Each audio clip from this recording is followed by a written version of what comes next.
Update విషయానికి వస్తే ఉత్తర బంగాళాఖాతంలో అల్పపీడనం కొనసాగుతూ ఉంది. దీనికి అనుబంధంగా ఉపరితల ఆవర్తనం కూడా ఏర్పడింది. దీంతో రానున్న 48 గంటల్లో అల్పపీడనం వాయుగుండంగా మారే అవకాశం ఉన్నట్లుగా వాతావరణ శాఖ అధికారులు హెచ్చరిస్తూ ఉన్నారు. దీని ప్రభావంతో కోస్తాలోని కొన్ని చోట్ల ఉరుములతో కూడిన వర్షం పడే అవకాశం ఉంది. ఉత్తరాంధ్ర, ఉభయ గోదావరి, కృష్ణా, గుంటూరు జిల్లాల్లో భారీ నుంచి అతి భారీ వర్షాలు కురిసే ఛాన్స్ ఉన్నట్లుగా చెబుతూ ఉన్నారు వాతావరణ శాఖ అధికారులు. అంత్య పుష్కరాల్లో భాగంగా రాజమండ్రిలో రెండో రోజు గోదావరికి హారతి ఇచ్చారు అర్చకులు. ఈ కార్యక్రమాన్ని చూసేందుకు భక్తులు భారీగా తరలివచ్చారు. దీంతో గోదావరి తీరం సందడిగా మారింది.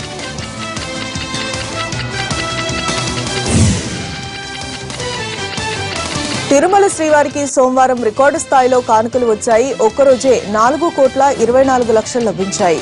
ఈ ఏడాది ఒకరోజు హుండీ కానుకల్లో జూలై 18వ తేదీన అత్యధికంగా 4,69,00,000 వచ్చాయి. దాని తర్వాత ఇదే అధికం. ఏటా హుండీ ద్వారా దాదాపు 1,000 కోట్ల నగదు, 800 కేజీల బంగారం, 1,500 కేజీల వెండితో పాటు భారీగా విదేశీ కరెన్సీ కూడా లభిస్తుందని తెలిపారు ఆలయ అధికారులు. అన్ని కలిపి సుమారు 1,300 కోట్ల మేర హుండీ కానుకలు లభిస్తున్నట్లుగా టీటీడీ లెక్కలు చెబుతూ ఉన్నాయి. తిరుమల ఆలయంలో తెలిసి తెలియక జరిగే దోషాల పరిహారం కోసం నిర్వహించే పవిత్ర ఉత్సవాలు ఈ నెల 14వ తేదీ నుండి ప్రారంభం కానున్నాయి. 13వ తేదీన శాస్త్రోక్తంగా అంకురార్పణ జరుగుతుంది. ఉత్సవంలో భాగంగా తొలి రోజు యాగశాలలో ఉత్సవమూర్తులకు అభిషేకం నిర్వహిస్తారు. రెండో రోజు పట్టు పవిత్రాలను సమర్పిస్తారు. చివరి రోజు పూర్ణాహుతితో కార్యక్రమాన్ని ముగిస్తారు. హైదరాబాద్ గండిపేట జలాశయం జలకలను సంతరించుకుంటూ ఉంది. కొన్ని రోజులుగా భారీ వర్షాలు కురుస్తూ ఉండడంతో చెరువులోకి వరద నీరు వచ్చి చేరుతూ ఉంది. ఇన్నాళ్లు ఎడారిని తరపించిన జలాశయం నీటితో కళకళలాడుతూ ఉంది. పర్యాటకులు కూడా భారీ సంఖ్యలో వస్తూ ఉన్నారు.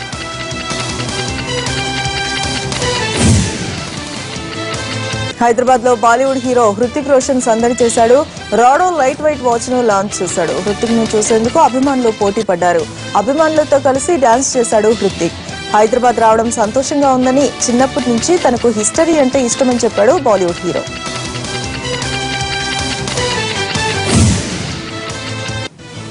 రేపు జీఎస్టీ బిల్లును రాజ్యసభ ముందుకు తెచ్చే ప్రయత్నాల్లో ఉంది కేంద్ర ప్రభుత్వం. బిల్లుకు అడ్డంకులు తొలగిపోయాయని ఆర్థిక శాఖ వర్గాలు చెబుతూ ఉన్నాయి. బీజేపీ ఇప్పటికే రాజ్యసభ సభ్యులకు విప్ ను జారీ చేసింది. ఈ వారంలో రాజ్యసభ సమావేశాలకు పార్టీ సభ్యులెవరూ గైర్హాజరు కావద్దని ఆదేశించింది. అత్యంత ప్రతిష్టాత్మకంగా తీసుకున్న జీఎస్టీ బిల్లును ఈ సమావేశాల్లోనే గట్టెక్కించాలని భావిస్తోంది కేంద్రం.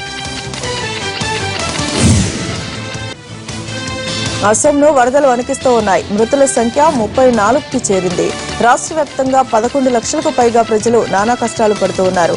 మొత్తం 21 జిల్లాలు పూర్తిగా జలదిగ్బంధమయ్యాయి. 2,000 గ్రామాల్లోని ప్రజలను పునరావాస కేంద్రాలకు తరలించారు.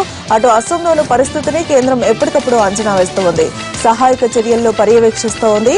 అదనపు బలగాల్లో రంగంలోకి దించింది.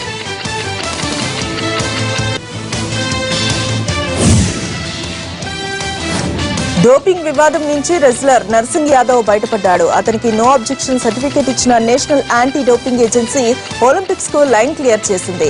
సుశీల్ కుమార్ ప్లేస్ లో రియో ఒలింపిక్స్ కు ఎంపికైన నర్సింగ్ యాదవ్ డోప్ టెస్ట్ వివాదంలో ఇరుక్కోవడం గత 10 రోజులుగా తీవ్ర వివాదమైంది. అయితే తాను నిరపరాధినని, నర్సింగ్ గ్యారంటీగా ఒలింపిక్స్ కు వెళ్తానని ధీమాగా చెప్పాడు. ఇప్పుడు అదే నిజమైంది. బెనిఫిట్ ఆఫ్ డౌట్ కింద నర్సింగ్ కు ఒలింపిక్స్ లైన్ క్లియర్ అయింది.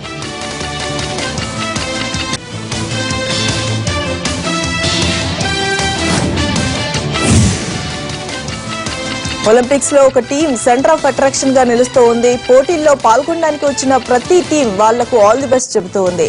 ప్రపంచంలోని వివిధ ప్రాంతాల నుంచి వచ్చిన శరణార్థులతో ఏర్పాటైన టీం ప్రత్యేకంగా కనిపిస్తోంది. 10 మంది సభ్యులతో ఉన్న ఆ టీం స్వతంత్రంగా బరిలోకి దిగుతోంది. ఒలింపిక్స్ స్పెషల్ జెర్సీలతోనే మార్చ్ పాస్ట్ లో కూడా ప్రత్యేకంగా నిలబడనుంది. తొలిసారిగా ఒలింపిక్ పోటీల్లో పాల్గొనబోతున్న శరణార్థుల జట్టు రియోలోని ప్రఖ్యాత క్రైస్ట్ రిడీమర్ స్టాచ్యూను సందర్శించింది. తమకు అవకాశం ఇచ్చినందుకు ఒలింపిక్స్ కమిటీకి ధన్యవాదాలను తెలిపింది.